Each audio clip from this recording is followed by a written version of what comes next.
মহারাজের জয় হোক। মহারাজ হুকুম করুন, আমাকে কি করতে হবে? আপনাকে কিছু করতে হবে না, শুধু বলুন আমার রূপ নিয়ে আমার রাজ্যের প্রজাদের ক্ষতি কে করছে।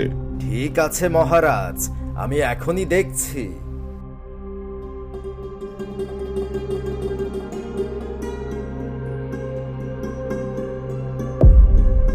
বলুন জ্যোতিষী, কি দেখতে পেলেন? মহারাজ, সর্বনাশ! জাদুকর কালকৌঠা আপনার রাজ্যের ওপর দৃষ্টি দিয়েছে, আর সেই আপনার রূপ নিয়ে রাজ্যে এমন ধ্বংসযজ্ঞ চালাচ্ছে যেভাবে লীলাবতী রাজ্যে এক শ্মশানে পরিণত করেছে। এসব কি বলছেন জ্যোতিষী? আমি তো কিছুই বুঝতে পারছি না। কে এই জাদুকর, আর কেনই বা আমার রূপ নিয়ে আমার রাজ্যে এমন অত্যাচার চালাচ্ছে? মহারাজ, জাদুকর কালকৌঠা এক শক্তিশালী জাদুকর, যার কাছে বন্দী হাজারো আত্মা।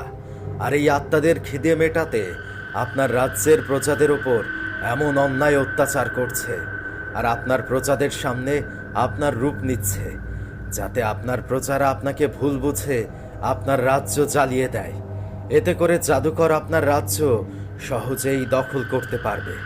তারপর এই রাজ্যের সবাইকে মেরে তাদের আত্মাগুলো নিজের বশে নেবে।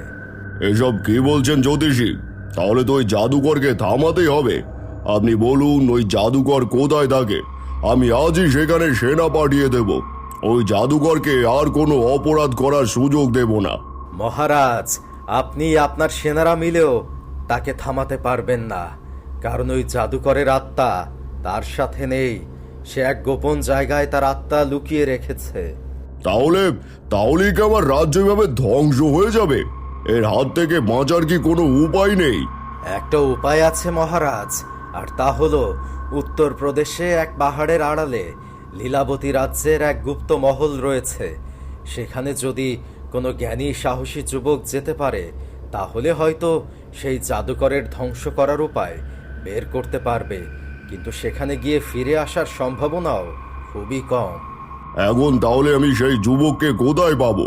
মহারাজ, এমন যুবককে পাওয়া তো অনেক কঠিন হবে, কারণ কেউ এমন জায়গায় মরতে যেতে চাইবে না। হ্যাঁ, আপনি ঠিকই বলেছেন, এমন জায়গায় কেউ যেতে চাইবে না।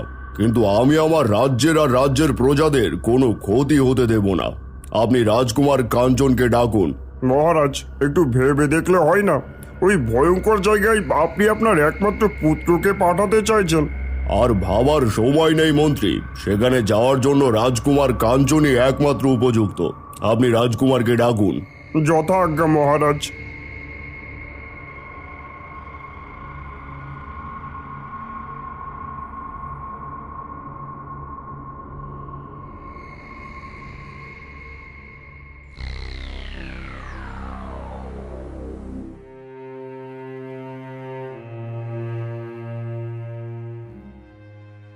আদেশ করুন পিতাজি, আমাকে কেন ডেকেছেন? রাজকুমার, আমি তোমাকে শিক্ষা ও সংস্কৃতি সবকিছু দিয়ে বড় করেছি। এখন যদি আমার রাজ্যের প্রজাদের জন্য তোমার প্রাণ উৎসর্গ করতে হয়, তুমি কি তাতে প্রস্তুত? হ্যাঁ পিতাজি, আমি আমার রাজ্যের প্রজাদের জন্য আমার প্রাণ উৎসর্গ করতে সদা প্রস্তুত। আপনি শুধু আদেশ করুন আমাকে কি করতে হবে। বেশ, তোমাকে উত্তরপ্রদেশের পাহাড়ের আড়াল থেকে গুপ্ত মহল খুঁজে বের করতে হবে, আর সেখান থেকে জাদুকর কালকৌটার মৃত্যুর উপায় বের করে জাদুকর কালকৌটাকে মেরে ফেলতে হবে। তা না হলে এই রাজ্যের প্রজারা কেউই বাঁচবে না। ঠিক আছে পিতাজি, আমি আজই উত্তরপ্রদেশের উদ্দেশ্যে রওনা হব, আর যে করেই হোক আপনার আদেশ আমি পালন করব। হ্যাঁ, যাও, আর মনে রেখো ওই জাদুকর কিন্তু অনেক শক্তিশালী। তুমি সরাসরি ওকে হারাতে পারবে না। প্রথমে ওর প্রাণ কোথায় আছে সেটা তোমাকে জানতে হবে, তারপর ওর প্রাণ নাশ করতে হবে। ঠিক আছে পিতাজি, আমি চললাম এবার।